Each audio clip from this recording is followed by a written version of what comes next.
these 6 sessions, at least you will be able to get 5 questions.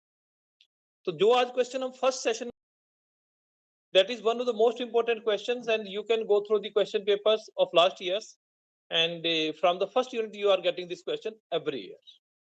So what is happening? The language is bit different. Sometimes it is asked what is accounting, what is the nature and scope of accounting, what is the concepts, what are the principles, like this. Clear? So, but this question is coming every year from the paper. As there is an internet problem, as you all know it, so I am not in position to share this from the tablet, but I am willing to share it with my this mobile. So it may be a bit smaller, but I will share this PPT with you. Clear? Every day I will share the PPT with you. So let's try to share it with the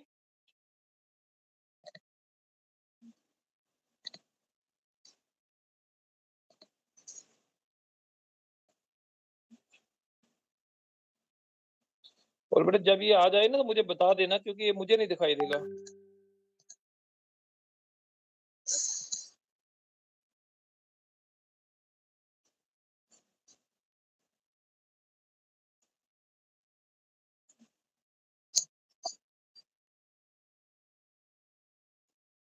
कोई PPT आया देखना अभी उस पे link पे? आपने link join किया किसी ने?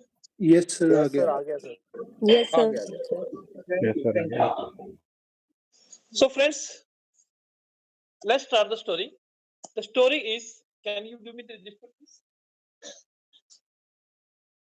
When you were doing the business at the initial stage, I was a seller, you were my customers, and you were coming to my shop. Some of the इसको mute कर लेना बेटा जिन्होंने किया।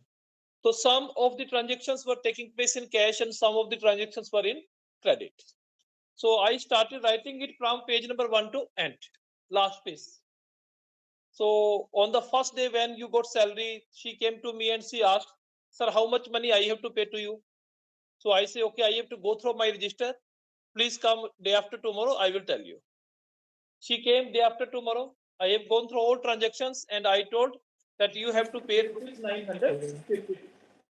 Please mute everyone, please. So she made a payment of 950 to me. She has gone. Next day, another candidate came. She asked again for the balance. When I was searching transaction for her, I found one transaction related to first candidate, and that was not closed. For example, the transaction was of rupees 50. Now, what will happen now? Now, when she will come again to me, I will ask for again 50 rupees. Now, the question is, should she pay rupees 50 to me or not? Should she pay 50 rupees to me or not? Now, she will say, "Okay, sir, my friend comes to you, you have find one transaction. If someone else will come to you, then again you will find some transactions." So it is non-ending process. It means your method of preparing books of accounts is not okay. Is it clear? And what happened? It is not the matter of 50 rupees. It is a matter that you have taken my 2 days. And after 2 days, you told me 950. I made payment of 950. Clear? Now again you are asking this. So this is the issue with the books of accounts. And as you know, for example, once you asked to the vegetable seller, "Yeah, what is the sum total?" He said, "Okay, your total is 500. You say, "Ako, how it is 500? Again, if he is able to tell you exact 500, you will not have any problem.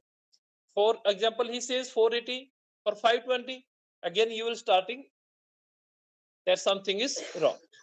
So first of all, we should remember one important thing, and that important thing is that the arithmetic accuracy is one of the most important component in the accounting.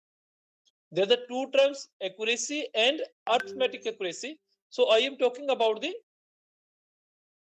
arithmetic accuracy, is that is more important. Friends, you have the 4 units. First unit is basically related with the theoretical framework. Second is you may see it is a theoretical framework, it is a practical also.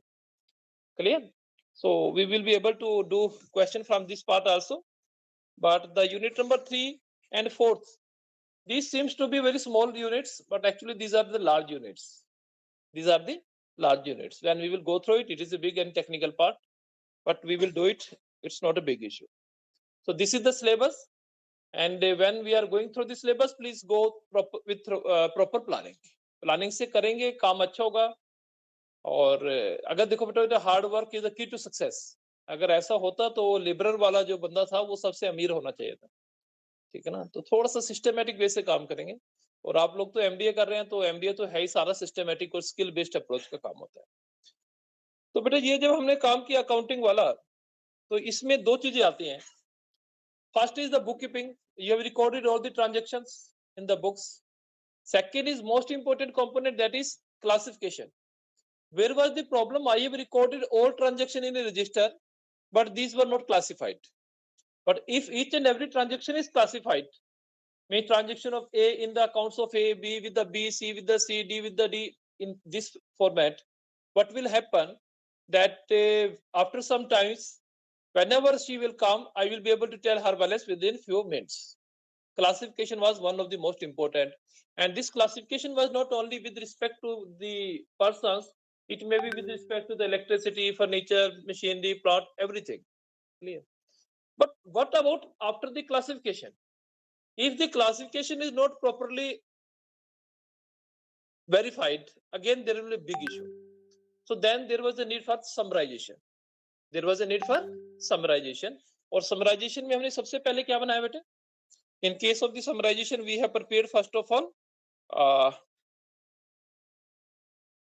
हमने बनाया trial balance. हमने क्या बनाया? Trial balance.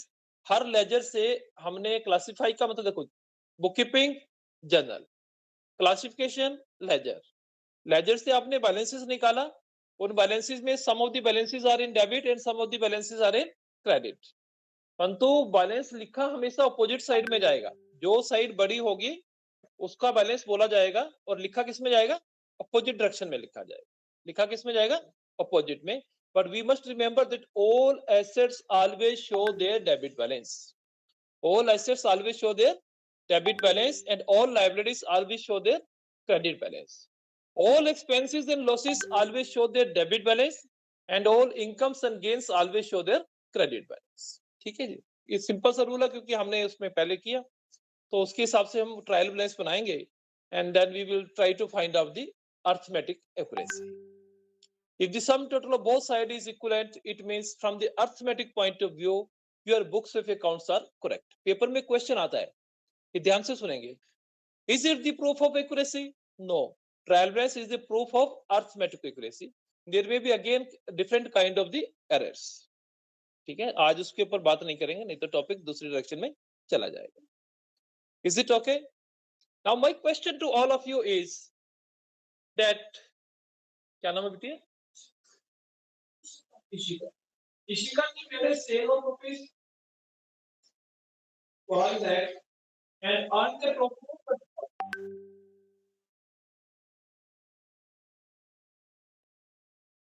and they earned a profit of 80,000. Sorry, 20,000. Next month she made a sale of 5 lakh and earned a profit of 80,000.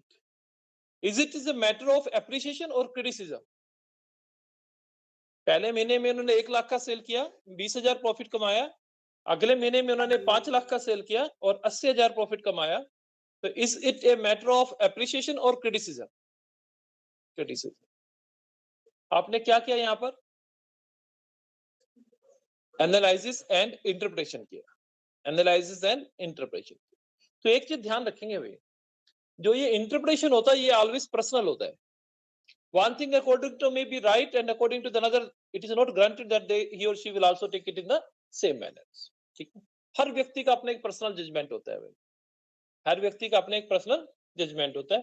आप किसी business की दुकान पे जाएंगे, कहेंगे साहब आजकल तो मार्जिन ही नहीं रहा. टीवी बेचते थे, पहले बचता 2,000 रुपए, आजकल 500 नहीं बचता.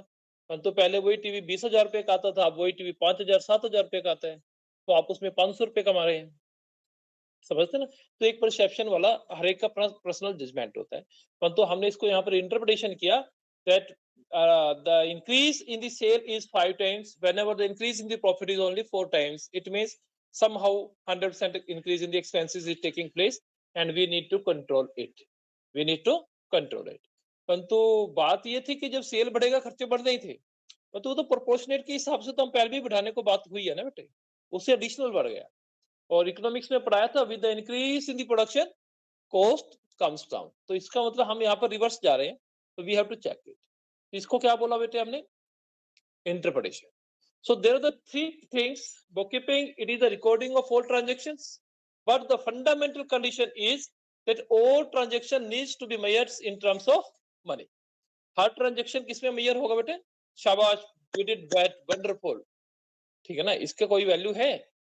तो वैल्यू है, मेरे को मोटिवेशन है, तो क्या मैं इसको रिकॉर्ड कर सकता हूँ? नहीं रिकॉर्ड कर सकता। क्लियर? तो we will record only those transactions which can be measured in terms of money. पहला पॉइंट क्लियर, ये बेसिक कंडीशन है। और फिर हमने इसको क्या करना बेटे?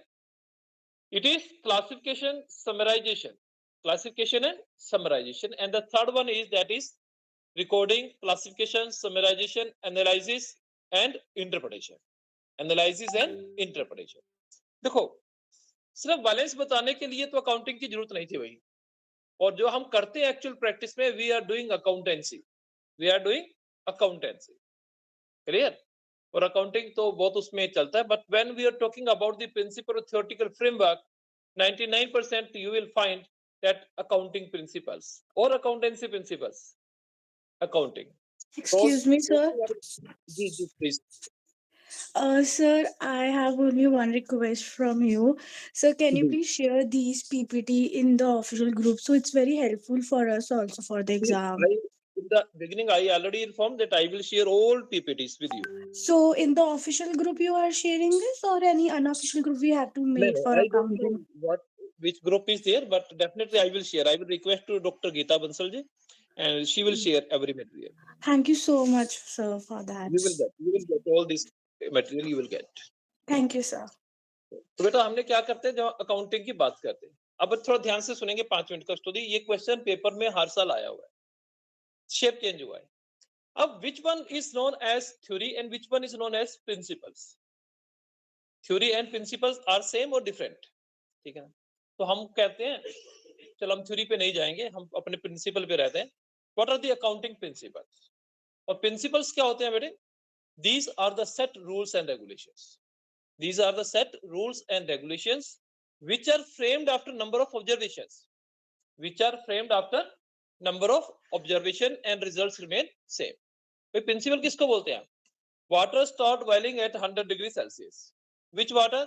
पंजाब यूनिवर्सिटी, सोलन, शिमला, सी, बॉम्बे, माई कॉलेज लैब, सारे को चेक किया। जब सभी का हुआ तो हमने बोला होगा भाई water start boiling at 100 degree Celsius. एक दो एक्सपेरिमेंट से नहीं होता, तो फिर उसके बेस पे एक रूल थ्योरी फ्रेम होती है, और उस थ्योरी के बेस पे फिर हम क्या बनाते हैं? प्रिंसिपल बना लेते हैं। और वो प्रिंसिपल्स की क्वालिटी ये होती है कि these are applicable everywhere, these are applicable everywhere. Clear? Now you all are the students of MBA, so I will go through with different formats. For example, fixed cost है बेटे हमारे पास 100 rupees. Fixed cost कितना है? 100 rupees. और variable cost कितना है? 150। तो total cost कितना है? 250। तो what should be the selling price? What should be the selling price of this product? More than 250, sir. More than 250. It should be more than 250. But I am not in position to sell it at 250. I am in position to sell it only at more than 250. Or for example, I am in position to sell it at 230. Should I sell it at 230? You will say no. Clear? But I will sell it 230 also. My objective is maximization of profit. But if I am not in position to maximize profit, then it is my duty to minimize the loss. Fixed cost will remain same either you are selling any unit or not selling any unit. So even if you are selling it at 230, so you are going to recover rupees 20 from fixed cost. We are going to recover at least 80. The 20 recover कर रहे हैं, loss कितने का है? 80। इस तरह से चलेगा ना? तो बेटा अकाउंटिंग वाला पर्सन दूसरे एंगल से उसको डिसीजन लेगा। तो जब यहाँ पर प्रिंसिपल्स की बात करते हैं तो जैसे थर्ड यूनिट आएगा उसमें हम ये अकाउंटिंग वाला बात करेंगे, ठीक। तो जब हम इसकी अकाउंटिंग की प्रिंसिपल्स करते हैं तो these principles are divided into format. First format is these are the concepts and second format that is conventions. First format is known as concept and second format is known as conventions. तो क्या होता है बेटे concept और convention क्या होता है? Can anyone tell me?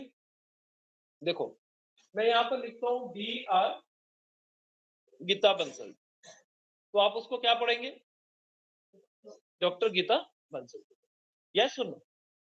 But when you are dealing with your past work, so DR, are you reading it doctor or David? Why? Spelling remain same. It means the concepts are the necessary accounting assumptions which we have to assume while dealing with the books of accounts. These are the necessary accounting assumptions which we have to assume while dealing with the books of accounts. समझ में आ गया बेटा? ये वो assumptions है जो हर व्यक्ति चाहे वो किसी भी इंडस्ट्री में काम करे, किसी भी सेक्टर में काम करे, they have to assume it. कि डेबिट DR means डेबिट और पीजीआई में कॉलेज यूनिवर्सिटी में जाएंगे DR means डॉक्टर, इस तरह से assume करें. It means accounting has their own language and we have to understand it. जो कन्वेंशन होता है वो क्या होता है बेटे?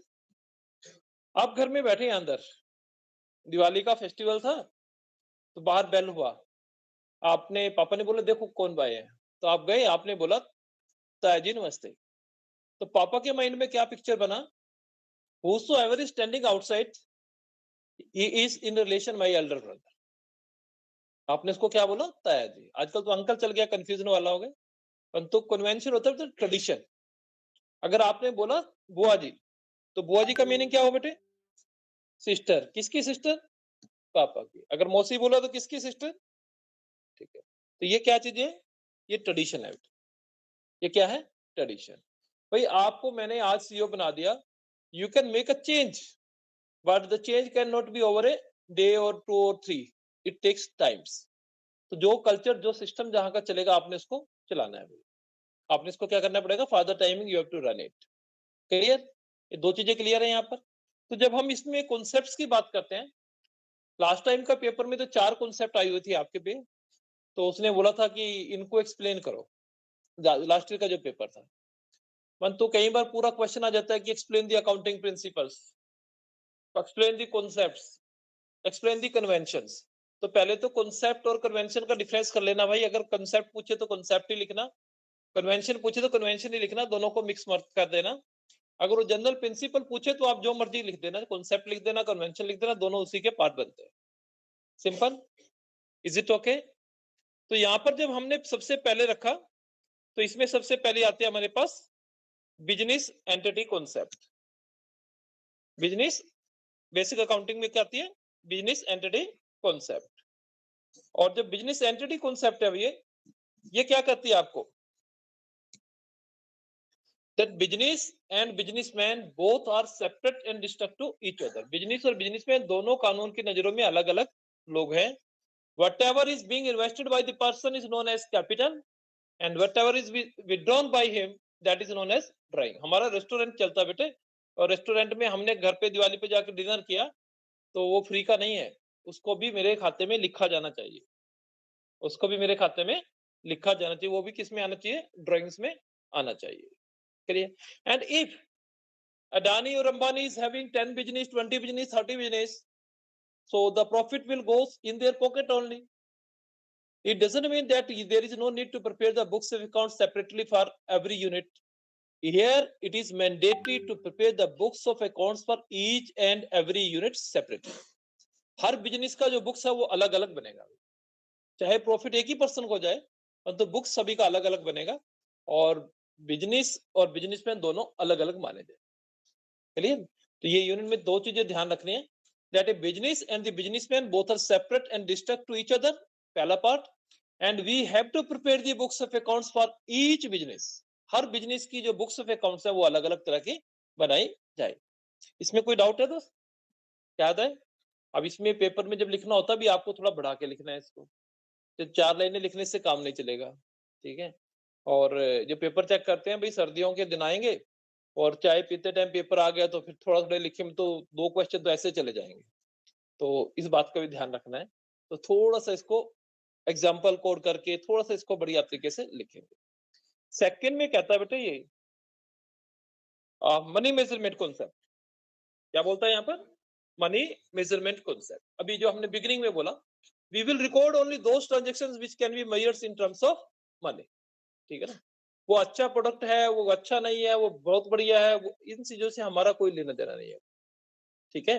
जिनका मेजरमेंट कर सकते हैं ओनली उसी को ही बात करेंगे and it will be recorded in the books of accounts. ठीक है? अकाउंटेंसी की बुक कीपिंग के डेफिनेशन में सबसे पहले लिखा all those transactions which have the money value which can be measured in terms of money will be recorded, otherwise no transaction will be recorded. Is it okay? ये concept थोड़ा ध्यान से पढ़ने का भी है। गोइंग कंसर्न कॉन्सेप्ट, अब इसका क्रिटिसिज्म भी बहुत हो रहा है आपका।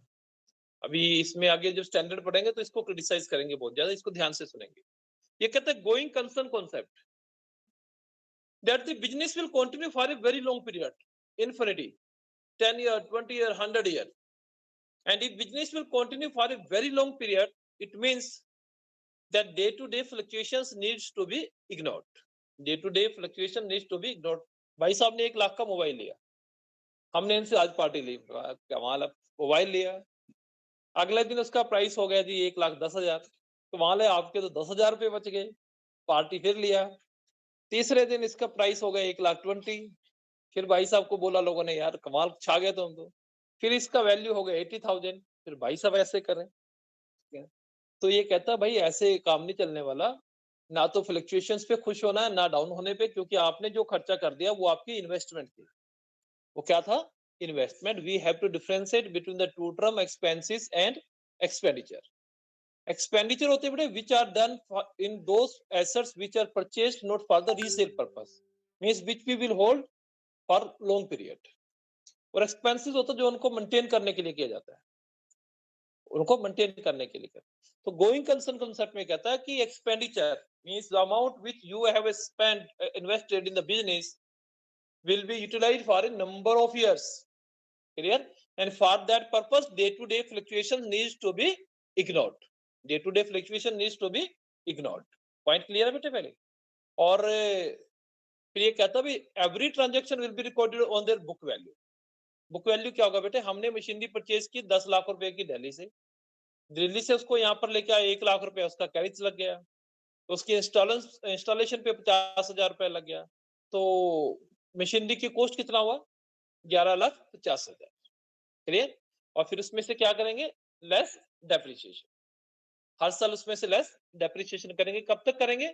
जब तक कि वो सेल्स नहीं हो जाती, और उसका मार्केट वैल्यू फेयर वैल्यू जो भी चेंज होता रहेगा उससे हमको कोई लेना देना नहीं है।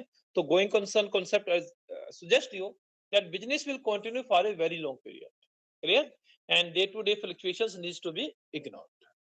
तो उनको आप क्या करेंगे बेटा? इग्नोर करेंगे।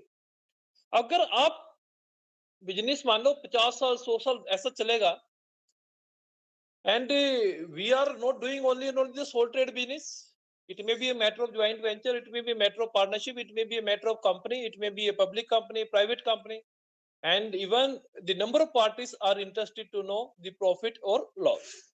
भाई आप इन्वेस्टर हैं, आपको डिविडेंड की बात चाहिए, भाई साहब को पैसा लगाना है, भाई साहब प्रोस्पेक्टिव इन्वेस्टर ये भी देखना चाहते हैं इधर the company is going in the right direction और द रॉन्ग डायरेक्शन। तो इसके लिए हमको एक अकाउंटिंग पीरियड फिक्स करना पड़ेगा। क्या फिक्स करना पड़ेगा? Accounting period. अकाउंटिंग पीरियड पे आने से पहले 2 कॉन्सेप्ट ध्यान से समझ लो भैया। The one concept that is known as revenue. Revenue किसको बोलते हैं बेटे? रेवेन्यू किसको बोलते हैं? इनकम। इनकम और रेवेन्यू अलग अलग चीजें हैं भैया। Revenue is amount earned by way of business operation, मतलब कि जो सेल्स से पैसा आएगा वो रेवेन्यू है, और सेल्स में से एक्सपेंसेस लेस करेंगे तो वो इनकम। तो इनकम रेवेन्यू नहीं है भैया। जैसे यूनिवर्सिटी के लिए रेवेन्यू क्या है? फीस, ग्रांट्स, ठीक है। और बिजनेसमैन के लिए क्या है? Sales.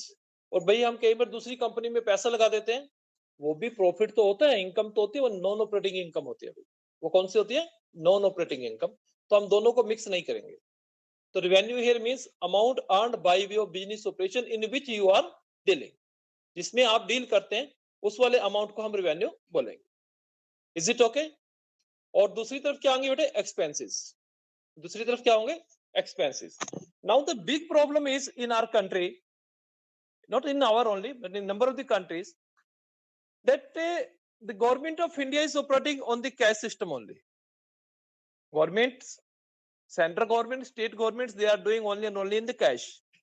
But businessman is not only in cash, they are also involved in the non-cash transactions, credit. Even the government, state governments at the municipal level, they are also doing the credit transaction. Municipal committee में बहुत सारा वो भी उधार purchase करते हैं, परंतु आता बजट के थ्रू था उनका भैया। तो हम यहाँ पर बेटे accrual system करते हैं, cash and credit both are taken into account. So while going for the revenue recognition, we are going to take into account the cash purchase, cash sales as well as credit sales. दोनों लेके चलते हैं, cash sales and credit sales दोनों लेके चलते हैं। और accounting period क्या होगा भाई? दो तरह का पीरियड है, calendar year and financial year. Calendar year starts from January 1st to 31st of December, and financial year we are following, that is April 1st to 31st of March. But I feel that government of India will also shift to the calendar year because the most of the countries are doing business in the calendar year. तो जब हम globalisation की उसकी बात करते हैं तो उसमें थोड़ा प्रॉब्लम आता है, तो government of India is also planning to do it. ठीक है, तो ये दो पीरियड होते हैं। तो पीरियड कितने टाइम का हुआ बेटे? 12 months. Can it be more than 12 months? Yes, it can be. You can extend it up to 18 months, maximum of 18 months. तो 18 months से आगे आप इसको नहीं लेके जा सकते। 15 months के लिए आप एक स्पेशल रेजुलेशन पास करेगी कंपनी, और उसके बेस पे हम इसको मैक्सिमम 15 रखेंगे।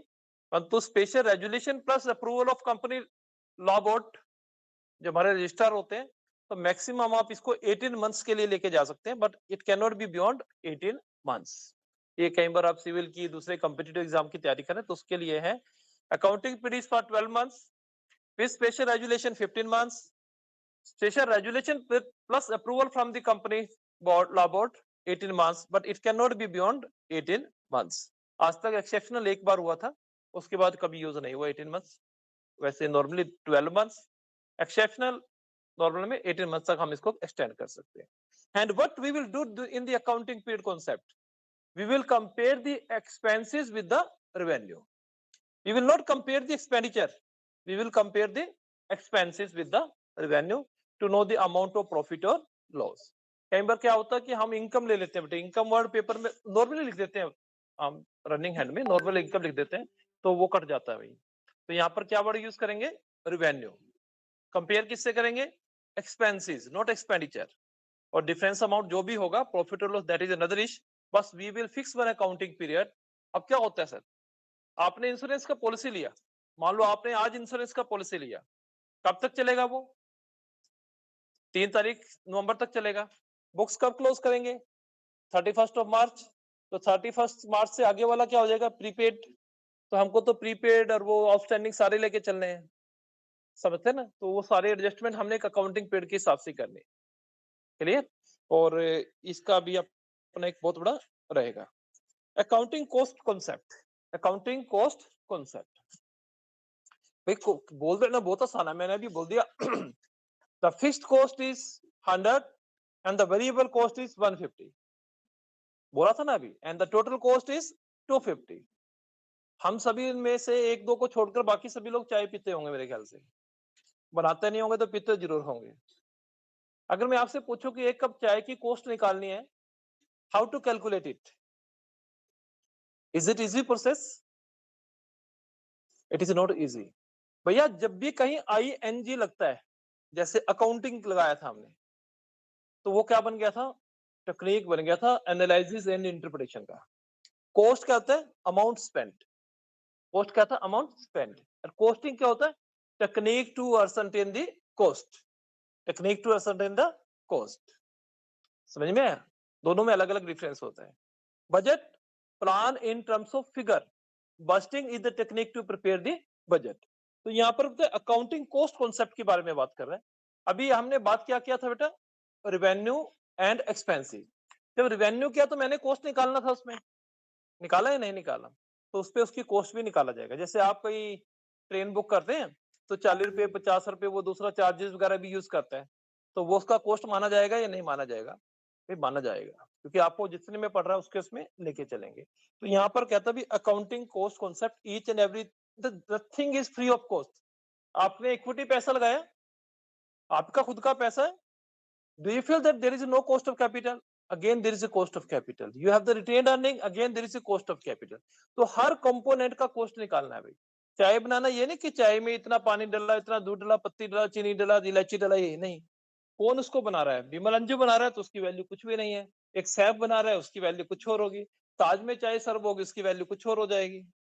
मटेरियल तो होगा ना, पानी बिस्लेरी का यूज कर रहा है, नॉर्मल यूज कर रहा है, तो उसके हिसाब से वो अलग अलग चलेंगे। तो हर चीज का कंपोनेंट का कॉस्ट कैलकुलेट करना इंपॉर्टेंट है, और कुछ भी फ्री में नहीं है। आपको एयर मिलता है, आपको लगता है कि ये फ्री में, ये भी ऐसा नहीं होता है।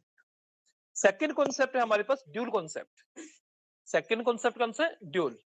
प्रॉब्लम कहां से हुआ था बेटे? Problem was when I started business and there was a mismatch of 50 rupees, mismatch of 50 rupees, and because of that part I have done accountancy. I have classified transaction, I have summarized the transaction. ऐसा तभी से हुआ ना।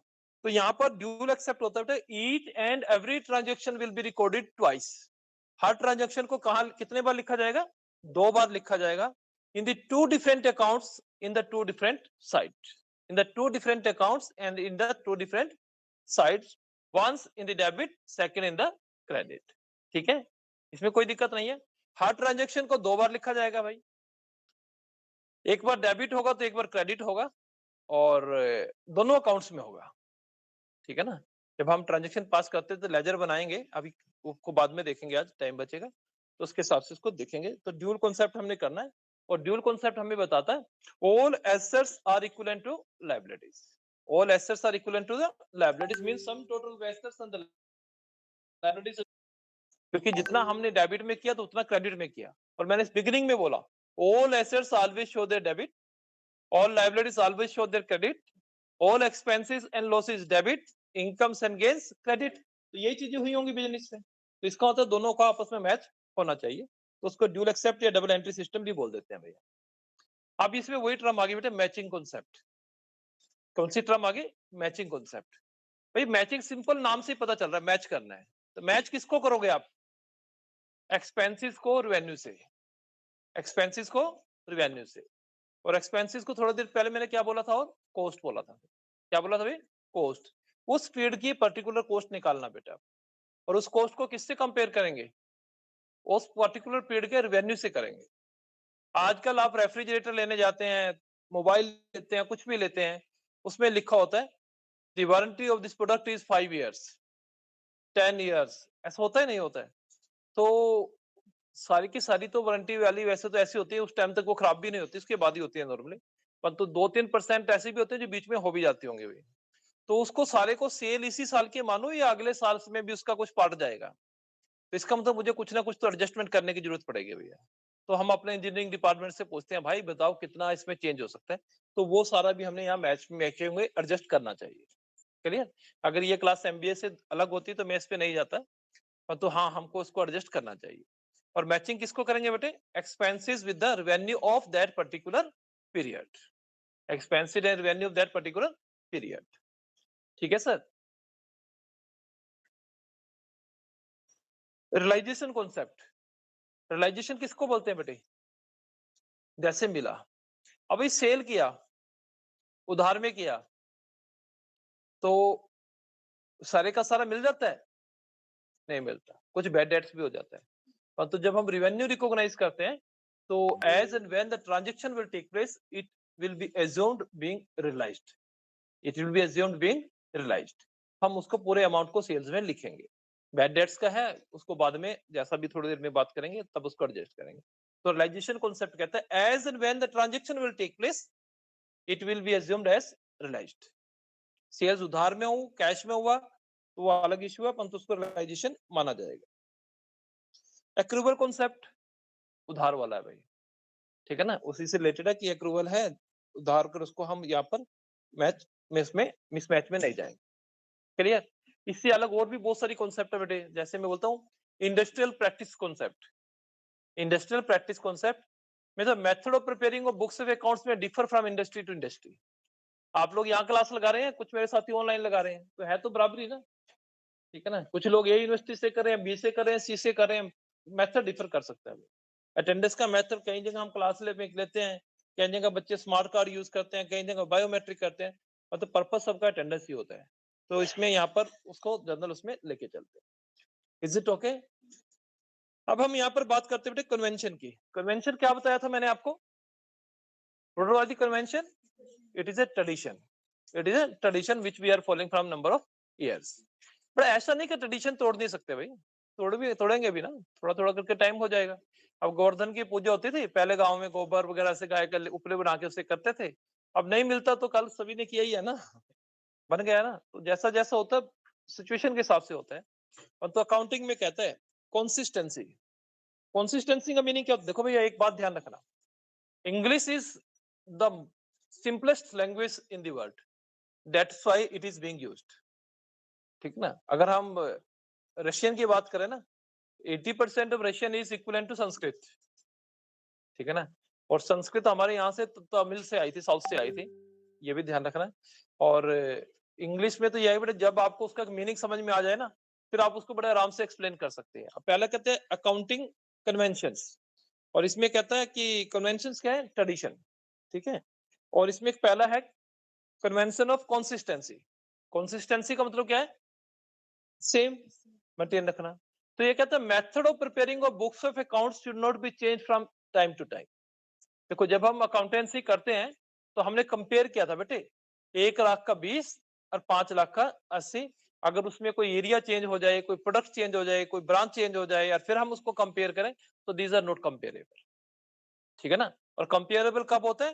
Other things remain same, other things remain same. Rule तभी तो बोलते हैं ना, इकोनॉमिक्स में सब में पढ़ा हमने कि ये होगा और other things will remain same. तो यहाँ पर कहता है कंसिस्टेंसी में कि method of preparing of books of account should not be change from time to time unless until it is required by law. भैया 2010 9-10 में हमारे सामने नॉन परफॉर्मिंग एसेट्स का बड़ा तगड़ा क्राइसिस आया था, मनमोहन सिंह जी प्राइम मिनिस्टर थे, तो फिर हमने उसके हिसाब से बुक्स बनाना शुरू किया। और इसी तरह से फिर अभी नया टर्म आ गया IFRS, international financing reporting system, तो हमको उसके हिसाब से उसको करना पड़ा। तो जब गवर्नमेंट बोलती है अकाउंटिंग स्टैंडर्ड बोलते हैं, अकाउंटिंग स्टैंडर्ड दो तरह के होते हैं भैया, एक अपना नेशनल होता है और एक इंटरनेशनल होता है। तो जैसे जैसे इंस्ट्रक्शंस आएंगी, जब तक इंटरनेशनल नहीं है तो आप नेशनल वाला चलाएंगे, तो जब तक कोई चेंज नहीं है तो आप उसको जैसा चाहें वैसा करेंगे, जो चल रहा है आपका tradition. But when the new directions are there then you have to follow it, then you have to follow it. तो कंसिस्टेंसी में क्या कहता है बेटे? Method of preparing books of accounts should not be change from year to year, कि अगर आप ऐसा करेंगे तो it will not be comparable, it will not be comparable. Full disclosure, ये कॉन्सेप्ट भी हो सकता है, कन्वेंशन भी हो सकता है भैया, ये कॉन्सेप्ट भी हो सकता है और कन्वेंशन भी हो सकता है। अब इसमें ध्यान से एक स्टोरी सुनाऊंगा। हमारे हिंदुस्तान में क्या किया हमने, हमने भैया ज्यादा जो काम किया ना वो समराइजेशन पे किया, प्रेजेंटेशन पे किया, जर्नल बनाया, लेजर बनाया, ट्रायल बैलेंस बनाया, फिर क्या बनाया आपने? Trading and profit and loss account and balance sheet बनाया। Trading and profit and loss account को आजकल statement of income and expenses बोलते हैं, और बैलेंस शीट को statement of assets and liabilities बोलते हैं। तो कोशिश करना न्यू वर्ड यूज करें, जो आउट हो गया हो गया। कई बार एग्जामिनर भी पुराना यूज करे तो कोई दिक्कत नहीं है उससे। तो जब हम यहाँ पर करते हैं तो यहाँ कहते हैं each and every transaction needs to be disclosed, each and every transaction needs to be disclosed. तो अकाउंटिंग स्टैंडर्ड एक इंडियन है भाई और एक इंटरनेशनल। इंटरनेशनल वाले ने बोला disclosure, everything needs to be disclosed. और पहले हम जो भी कोई कंटिंजेंट एसेट्स या लायबिलिटीज होती थी उसको बैलेंस शीट के फुटनोट में शो करते थे, और आजकल जो अकाउंटिंग स्टैंडर्ड वो कहते नहीं, उसको इनसाइड में शो कीजिए। तो यहाँ पर इसका कहने का मतलब ये कि each and every part of the story means related to the business needs to be disclosed, ठीक है, ताकि थर्ड पार्टी जो डिसीजन ले उसको कोई इसमें प्रॉब्लम ना आए। क्लियर? अब एक देखो भाई, हमने बोला each and every transaction needs to be recorded which can be measures in terms of money, ये बोला था ना। अब ये कहते हैं कि मेटेरियलिस्टिक कन्वेंशन पे आता है। मेटेरियलिस्टिक कन्वेंशन कहती है भाई अगर किसी चीज को लिखने से बेनिफिट ज्यादा हो तो उसको करो, अगर उसको लिखने से बेनिफिट उतने ना मिले तो उसको कहीं और एडजस्ट, ये नहीं कहता कि मत लिखो, उसको कहीं और एडजस्ट कर दो। जैसे मैंने आप सभी को एक एक डायरी एक एक पेन दिया, सबका उसमें एंट्री साइन कराया, 31 तारीख को बुला के चेक किया कितना कितना हुआ, वो भी हो सकता है, पर उसका बेनिफिट क्या हुआ, कोई आउटपुट निकला उससे, इतना पेज भर गया, अकाउंटेंट का 4 दिन का काम बढ़ गया, बड़ी कंपनी सपोज है, तो उसमें कहता है कि if the cost of recording of the transaction is more than the benefits derived, it needs to be adjusted with the other transaction. आप इसको स्टेशनरी में डाल दो, इसको मिसलेनियस एक्सपेंसेस में डाल दो, ये नहीं कि इसको मत इग्नोर करो, ऐसा नहीं है, इसको डालना बुक्स में ही है, तो किसी और हेड में डाल दो, किसी और अलग हेड में डाल दो। क्लियर?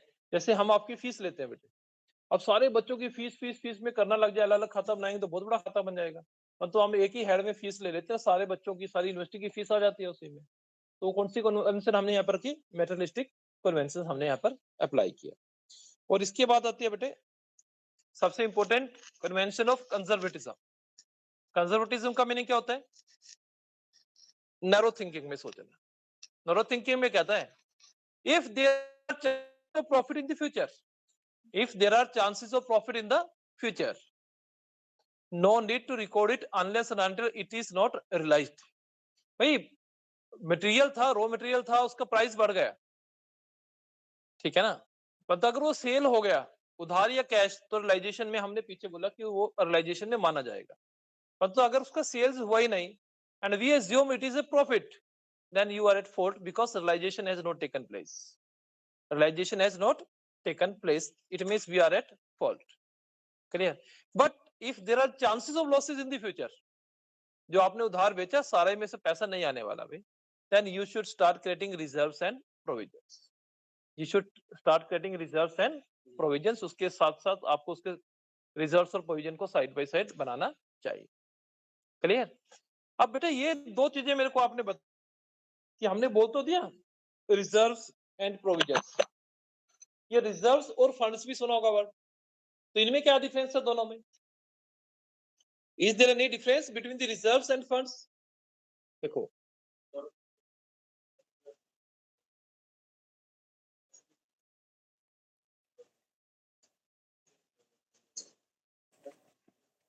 नहीं सर, है तो ठीक, अपोजिट बोल रहे हैं हम। रिजर्व्स में funds are money is reinvested in the business, and in case of the funds, that is created out of the profit, but this is invested outside the business। clear? so that जैसे आपने एक पढ़ा होगा sinking fund वाला part, sinking fund क्यों बनाया था, क्योंकि हमने डिवेंचर को रिडीम करना था, अगर बिजनेस में पैसा लगा दे तो बिजनेस में go up and may comes down, तो पार्टी का पैसा नहीं जाएगा, तो मोस्टली रिजर्व का पैसा बिजनेस में रीइन्वेस्ट हो जाएगा और फंड्स में पैसा आउटसाइड इन्वेस्ट करेंगे, so that as and when revenue. Is it clear? तो जब हम यहाँ पर ये बात करते हैं तो इन छोटी छोटी टर्म्स का ध्यान रखना है, जैसे एक्सपेंसेस और एक्सपेंडिचर, रिवेन्यू एंड इनकम, तो अगर आपको ये छोटी छोटी 3-4 टर्म्स याद आ गए ना, फिर आप इसमें कुछ नहीं करने वाले, और एक क्वेश्चन बेटे हमारा यहाँ से पक्का पेपर में यहाँ पर मिल जाएगा। अब ध्यान क्या रखना है, लास्ट ईयर के पेपर में जो 4 कॉन्सेप्ट थी बेटे, उसने पूछा था कि explain it with the example. मैं आपको सच बताता हूँ, लिखी लोगों ने, परंतु जैसे गोइंग कॉन्सेप्ट था उसको अकाउंटिंग पीरियड में लिखा, अकाउंटिंग पीरियड को कुछ और लिखा, मतलब स्टोरी थोड़ा मिसमैच हो गया। भाई जहां पर थोड़ा डाउट लगे, खासकर नॉन कॉमर्स वाले साथी, थोड़ा सा एग्जांपल के साथ उसको एक्सप्लेन कर लो। क्लियर? परंतु ये क्वेश्चन हम सबको आना चाहिए, पहली यूनिट में ये क्वेश्चन बनता है। एक इसमें क्वेश्चन बनता है कि who are the users of accounting information, who are the user of accounting, लिखने की जरूरत नहीं, अभी करा देता हूं बेटे। देखो भाई, आप इन्वेस्टर हो, आपको इन्फॉर्मेशन चाहिए, what is the revenue, what is the expenses, what is the loss, how many assets we have, how many liabilities we have, आप सबको सारी चीजें चाहिए, चाहिए नहीं चाहिए? आपके जो एम्प्लॉय हैं उनके लिए इंपॉर्टेंट है या नहीं है? they are also concerned either we are in position to get our salary regularly or not। भाई बिजनेस ऐसा भी तो हो सकता है, we purchase goods on credit, sold goods on credit, 20% profit, again purchase, sold on 25% profit and credit. Books indicates that you are in profit, but you are not in position to pay the salary to your staff. You are not in position to pay the electricity charges. ऐसा भी तो हो सकता है ना, तो हमको वो सारे एंगल भी देखने हैं। तो इसका एम्प्लॉय भी इंटरेस्टेड हुआ भाई बुक्स में, जिन्होंने आपको लोन दिया लेंडर्स वो भी इसमें इंटरेस्टेड होंगे। गवर्नमेंट आपको कई बार सब्सिडी देती है, इंसेंटिव्स देती है, टैक्स लगाती है, किस पे टैक्स लगाना चाहिए किस पे नहीं लगाना चाहिए, इसका मतलब गवर्नमेंट भी इंटरेस्टेड है इसमें। जिससे आप माल उधार में परचेस करना चाहते हैं, ही इज आल्सो इंटरेस्टेड, इधर you are in position to pay his money well in time और नॉट, क्योंकि उसका कैश बजट खराब हो जाएगा, वो भी इंटरेस्टेड है। आपके डेटर्स जो लोग आपसे उधार परचेस कर रहे हैं वो भी इसमें इंटरेस्टेड है, भाई ये कितना दिन का मेरे को उधार देंगे, 10 दिन का, 20 दिन का कैश का, क्योंकि सारा बिजनेस कैश में नहीं चलता। आपके कंपटीटर भी इसमें इंटरेस्टेड है कि उनकी स्ट्रेटजी क्या है, समझते हैं नहीं समझते? तो इसमें रट्टे वाला कोई काम ही नहीं है, सारी की सारी टर्म सेम उसमें आ जाएंगे। Is it clear? यस और नो? तो these are the parties who are interested in the books of accounts. कई बार हम उनको क्या कर लेते हैं, इंटरनल एंड एक्सटर्नल। इंटरनल में तो आपका इन्वेस्टर्स हो गया बेटे। अब यहाँ पर होता है, हमने दो वर्ड यूज किए थे बीच में, एसेट्स एंड लाइबिलिटीज यूज किया ना, एसेट्स एंड लाइबिलिटीज। तो एसेट्स किसको बोलेंगे? which will be known, what will be known as asset? Assets किसको बोलेंगे? We can earn something. Yes, it is good. You are nearby the definition. Or helpful in revenue generation. Very good. देखो इस काफी कुछ ठीक है। Anything which have the future economic value. Anything which have the future economic values and that is owned and controlled by us. That is owned and हमारे किसी ने lease पे थी, किसी को गिरवी रख दिया, तो वो आपकी एसेट्स तो आप ही की थी, गिरवी रखी तो आपकी है क्या? वो नहीं है भाई। That should be owned and controlled by you. कहीं बिल्डिंग होती है तो हमारी, परंतु भाई अगर गिर गई तो 307 का केस दर्ज हो जाएगा, 302 में कोई कुछ भी हो सकता है, और उसको जो साफ करने का खर्चा है वो बहुत ज्यादा है, हो सकता है उसकी कॉस्ट से ज्यादा ही हो जाए। इसका मतलब एसेट्स वही है जिसकी फ्यूचर इकोनॉमिक वैल्यू है, और वो जब हमने परचेज की थी that was not purchase for the resale purpose, resale के हिसाब से नहीं किया था, that was purchase for the use utilization in the coming period. और लायबिलिटीज क्या है? These are obligations which we have settled over a period of time. ये दो तरह के हो जाते हैं भैया, इंटरनल एंड एक्सटर्नल। इंटरनल कौन सा है? जो आपका खुद का पैसा लगा हुआ है। अब खुद का पैसा आपका इक्विटी कैपिटल ही नहीं है भैया, जो फ्री रिजर्व्स एंड सरप्लस थे, जो फ्री रिजर्व्स थे वो किसको जाएंगे? आपको जाएंगे। तो कंटिजेंट लायबिलिटीज और वो मिसलेनियस एक्सपेंडिचर वाला पार्ट था वो उसमें से लेस करेंगे भैया, उसमें से क्या करेंगे? लेस करेंगे। और एक्सटर्नल वो होते हैं जिनसे आपने उधार में पैसा लिया हुआ है या जिनका पैसा आपने देना होता है। तो दो टर्म्स इसमें वहां पर वो वाले काम करेंगे। चलिए, तो बेटा ये एक पीपीटी थी, इसके हिसाब से हम चले। अब आपका आज मार्केटिंग का पीरियड है किस टाइम है? 3 बजे, 3 से 4 है, 3 से 4 है या 2 से 3 है? 2 से 3 है। डॉक्टर प्रोफेसर हैं हमारी यूनिवर्सिटी के, बड़े सीनियर प्रोफेसर हैं, doctor Sanjeev Sharma ji. So he will be taking this period, but today he is busy in one another meeting, so I will come to take that period.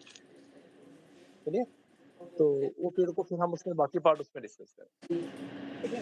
And on Saturday sir will be taking this period of month. So any question, any doubt in your mind right now?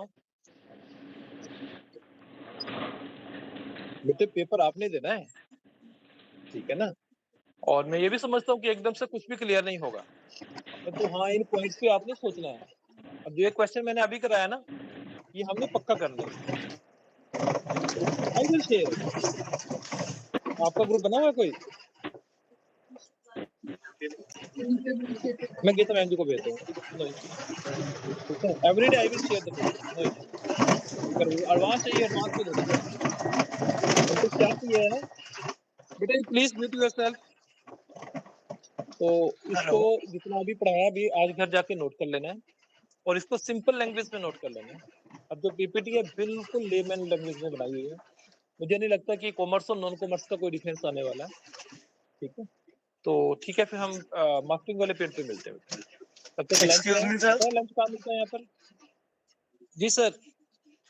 Sir हमें each session की जो attendance है वो separately लगानी पड़ेगी। मेरे ख्याल से सेपरेट होती है सर, सेपरेट होती है। बेटा मुझे कंफर्म नहीं है, मैं आपको 2 वाले लेक्चर में बता दूंगा आज। Okay, thank you sir. So is it okay? तो ठीक है, अभी आप लंच कीजिए। लंच बेटे अगर आप लेके आए तो बहुत अच्छा है, नहीं तो हमारे यहाँ पास में ना स्टूडेंट सेंटर है, आप वहां जाएंगे तो आराम से लंच एंजॉय कीजिए आप। ठीक है सर, प्रणाम। लेक्चर हो गया सर, उनका फोन आ गया था।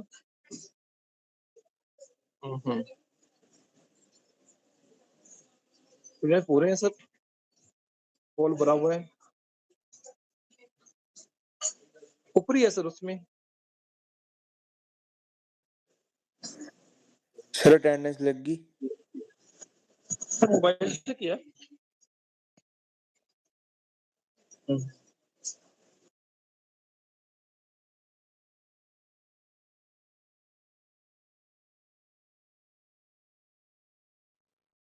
सर अटेंडेंस लग गई सर।